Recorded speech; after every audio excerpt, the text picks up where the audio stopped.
शिल्पी घर के काम से फ्री होती तो बोर होती। इसके बाद उसने घर में ही दुकान खोलने की सोची। अरे, ये इतने सारे कपड़े। अरे बहू, क्या करेगी इनका? माँ जी, मैं घर में बोर होती हूँ तो सोचा सामने के कमरे में कपड़ों की दुकान खोल लूं। घर का काम भी हो जाएगा और 4 पैसों की कमाई भी। अरे वाह वाह, ये तो बहुत ही अच्छी बात है। मैं भी तेरी मदद कर दिया करूंगी। वाह माँ जी, तब तो मजा आ जाएगा। अब हम दोनों मिलकर खूब पैसे कमाया करेंगे। अब क्या था, सास बहू का काम चल पड़ा। एक दिन अरे राकेश की माँ, सुनती हो? कहाँ चली गई? भूख के मारे पेट में चूहे कूद रहे हैं। अरे नंदिनी, कहाँ हो? भूख लग रही है। पापा कहाँ है माँ? पता नहीं बेटा, भूख लग रही है। आज तो किसी ने चाय भी नहीं पूछी। अभी दोनों सास बहू घर के अंदर आती हैं, वो भी बहुत ढेर सारे सामान के साथ हंसती हुई। अरे वाह बहू, ये तो बड़ी अच्छी मार्केट दिखाई तूने। बड़ा ही सस्ता सामान था। हाँ माँ जी, और ये सामान हम डबल पैसों में बेचेंगे। मजा आ जाएगा। अरे बहू, भूख लग रही है, कुछ खाने को दे दे। माँ, क्या बात है, आज किसी ने पापा को चाय भी नहीं दी? अरे बेटा, अब 40 साल में तेरे पापा ने क्या चाय बनाना भी नहीं सीखा? अरे बेटा, रहने दे अब इस बहस को। तुम लोगों ने वैसे बनाया क्या है? बहू परेशान हो जाती है, सास को अकेले में लेकर जाती है।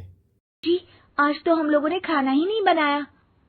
अरे बेटा, बाहर के छोले भटूरों से पेट इतना भर गया कि याद ही नहीं रहा कि घर में ये लोग भी हैं खाना खाने के लिए। अब क्या किया जाए? अभी घर में एक महिला आती है।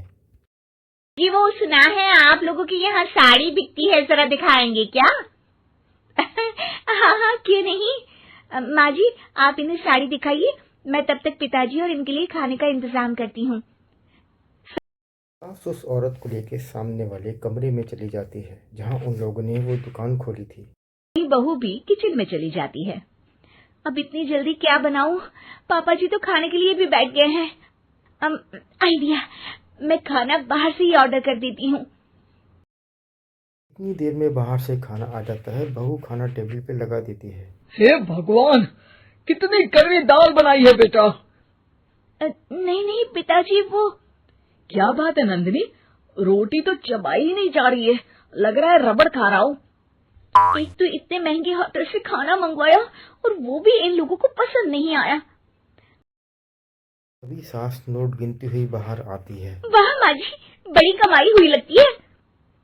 हाँ, मैंने वो 2000 वाली साड़ी 3000 में बेच दी। अरे वाह माँ जी। सास बहू बहुत खुश हो जाती हैं। मेरे पेट में ना बेटा जोर का दर्द हो रहा है। अरे माँ, क्या हुआ? पेट में दर्द? बाहर का कुछ खाया था क्या? मैदा तो नहीं खा लिया? मैंने छोले भटूरे खाए थे। माँ, क्यों खाए? आपको तो पता है कि आपको मैदा सूट नहीं करता। चलिए माँ को डॉक्टर के पास ले जाते हैं। तभी अंदर से पापा की आवाज आती है। हे भगवान, मेरा तो पेट खराब हो गया। सब पिताजी के पास जाते हैं।